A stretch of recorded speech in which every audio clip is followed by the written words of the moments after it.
Today we will be reading Hamster-Saurus Rex, Chapter 15.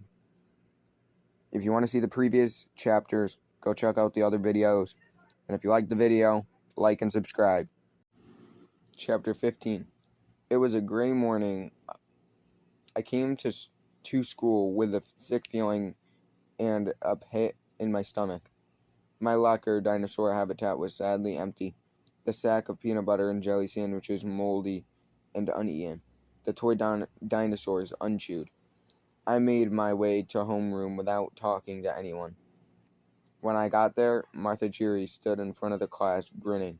Mr. Copeland was behind her, arms crossed. On the corner of his desk was a boxy shaped, covered by a drop cloth. Beaver growled at me from the back row, one of his arms in a cast. "Hello, children," said Mr. Copeland, as we took our seats. Martha requested permission to hold a short press conference this morning before class. Obviously, I said no. That would be a terrible use of our time, and sixth graders don't call press conferences. But then her mother complained to the principal. "So here we are, Martha. The floor is yours." "Thank you, Arnold," said Martha, reading prepared remarks from this set of notes cards. "Good morning, classmates." No one said anything. It is with great satisfaction that I report to you that our long classroom-wide nightmare is over. On Friday night in the Maple Buffs Antique Doll Museum, I apprehended our escape pet, Hamster-Saurus Rex. Martha wiped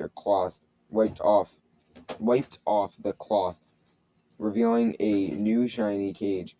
Inside was Hamster-Saurus Rex. His eyes were darted around, stricken with fear. I felt like I might throw up. This my morning cinnamon toast. Martha waited.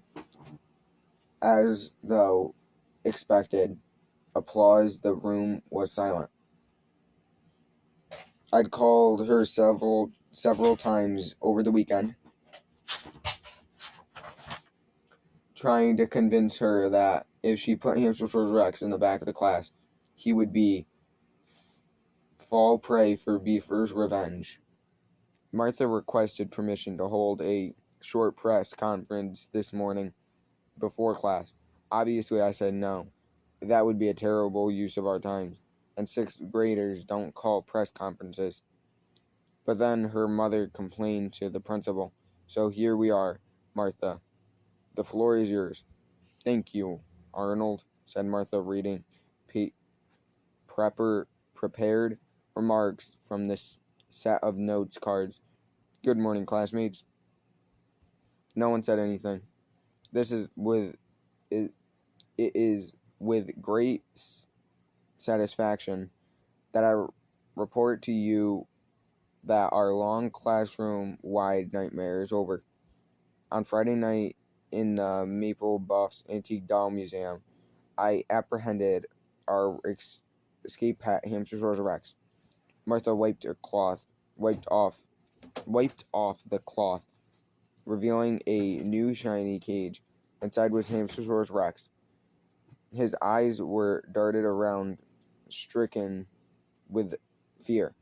I felt like I might throw up. This my morning cinnamon toast. Martha waited. As though expected applause, the room was silent. I'd called her several times over the weekend,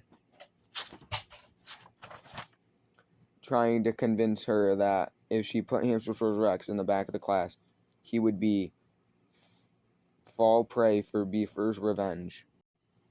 Everyone was looking at me now. "Seriously?" said Dylan. I shrugged and sank down in my seat. Somewhere behind me I heard Beaver's teeth grinding. "So what's going on? What's going to stop Hamster-Saurus Rex from escaping again?" asked Tina. "Another excellent question," said Martha. "Mr. Copeland, may I give Tina a unicorn sticker?" Nope, said Mr. Copeland. The answer, said Martha, is this. She waved towards Hamster-Saurus Rex cage. It's called a Pet Cat Raz Pro. I purchased it myself, forged of unbreakable titanium. It's rated the world's strongest small rodent cage. The hamster has never escaped it from Pet Cat Raz Pro. It's the Pet Cat Raz promise. There are only 2 keys to this cage. As hamster monitor, I will keep one. Martha held up a key and then clipped it to the hamster monitor lanyard around her neck. And Arnold will have the other. She handed a second key to Mr. Copeland, who frowned and dropped it into his desk drawer. Are there any other questions? Asked Martha. Why does Hamster-Saurus Rex look so gross now? Asked Carolyn Moody. We're checking into that matter as part of an ongoing hamster monitor investigation, said Martha, scanning the room for more raised hands. Jared. Hypothetically, if someone did eat a pencil, said Jared Coppernick, is it possible for that person might get magic pencil powers, such as the ability to erase time? I'll handle this one, Martha said. Mr. Copeland. I'll handle this one, Martha, said Mr. Copeland, stepping forward. No, Jared. The day wore on. Martha allowed Hamster-Saurus Rex only the food portion recommended by her uncle. Tony, the hamster zoologist, half a lettuce leaf twice daily. I knew that wasn't nearly enough for Hammy Rex's mutated monster appearance. Occasionally, he knew a spectacular rampage inside his cage, kicking up pine shavings and pummeling his hamster wheel into an unrecognizable shape. But that Pet Cat Pro lived up to its promise. Even its incredible dino strength couldn't bend the bars. After my tandem bicycle antique doll date, with Martha, I was once again relegated to the ranks of an uncool and might be a loser, but at least I still had a friend. Well, one friend at lunch. I sat down beside Dylan.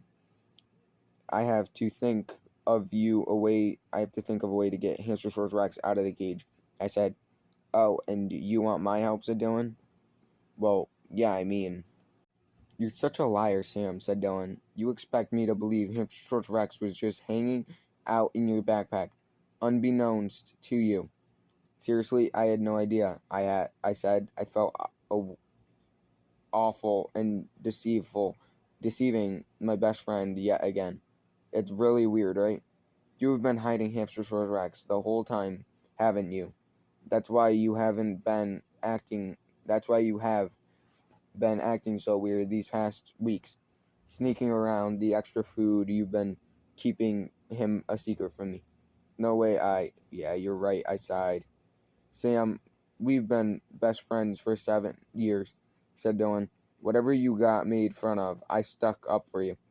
When everybody was so mad about those caricatures you drew, I defended you. Even when no one else would, I stood by you. But I guess you don't trust me, and now I can't trust you. Now we can trust each other, I said, snuggling, struggling to explain. It's just that after you accidentally revealed that Hamster-Saurus Rex was hiding, well, I was worried and I wouldn't be able to keep it a secret. I made a mistake, and I said I was sorry, Sam. You should have given me a second chance. I know, but I was just what? Because I was, as I understand it, You're the only one who actually got Hamster-Saurus Rex caught by Martha. That hurt a lot, probably because it was true. Oh, and by the way, the tandem bicycle ride to the Antique Doll Museum with Martha Cheery said, Dylan, gross. I don't know, I promised. I shrugged that and studied at the linoleum pattern of the cafeteria floor. And you promised me that we were being honest. She stood up and packed up her lunch. You know what? You know what the worst part is? What? I could have helped you with the whole thing. I could have helped protect Hamster-Saurus Rex. I could have helped you deal with Beefer. We could have thought all this craziness through together, but you didn't let me. And with that, she left to find another table. Wait, I said, but Dylan didn't look back. That it was the lowest I'd felt in quite a while. Don't worry though, things were about to get even worse. Not 30 seconds after Dylan left, Beefer Vanderkopf sat down in her place. You must think you won, huh? Said Beefer. Nope. I said. I stared at the mashed potatoes. I guess he wasn't afraid of me anymore. Why? You got everyone to call me urinal head. You pretended like you were a werewolf just to make me look dumb. And then you stole my girl and practically broke my arm. That's not what happened, I said, realizing that wow, it sort of was. Well, laugh it up, said Beaver. But you know what's going to really funny? When I take that hamster out of its cage and flush it down the toilet today. That's right. It's Monday, which means you've got after-school detention. All I need is 1 minute alone with a cage, and that precious Hamster-Saurus Rex is a goner, and you're going to be there to stop it, and you're not going to be there to stop it. Beefer pounded the table once again and left. Back in the class, Hamster-Saurus Rex was looking more pathetic than ever. I couldn't leave Beefer alone with him. Not even for a moment, but how could I keep an eye on Hamster-Saurus Rex during after-school detention? I'd be long gone by then. Or would I? I sighed as I realized that I only had one option. Excuse me, Mr. Copeland, I said, raising my hand, but I drew a picture of you. This is social studies class, but okay, said Mr. Copeland. I held it up, and brought it all my hard-won caricature skills to bear. It showed a crude image of Mr. Copeland with a missing teeth and ridiculous mustache and a word balloon. Mr. Copeland looked at the picture. That's extremely harmful, Sam. You know I can't grow a mustache. Also, I just wanted to add that I think your tie is ugly, said, trying to for a surely beeferish tone. This tie was a gift from my late aunt, said Mr. Copeland, taken aback. Purple and red parrots was her favorite color. Who cares, I said with a shrug. School sucks. Everyone in the class stared at me now, utterly baffled. He lost his mind, whispered Omar. Mr. Copeland, said Martha. Even though Sam and I eat romantic linked, I just wanted to stress that his opinions are his own and they don't reflect my. Hang on, Martha, said Mr. Copeland. Sam, I'm confused. This really isn't you. Yes, it is. I'm not a quiet weirdo or even a popular guy in school, cool guy anymore. I'm a misbehaving kid, bad kid now. For example, check this out. I jumped to my feet and grabbed the walrus puppet in one hand and a pair of safety scissors in the other. Then I tried my best to snip off the left flipper of it, and of course the safety scissors didn't cut it. Hang on, I said, struggling. Almost got it. Just give me one more. Put the walrus down, Sam, I said, Mr. Copeland. Fine, I said, dropping the walrus. But how about this? I grabbed my tube of glue off the shelf and twisted the cap off.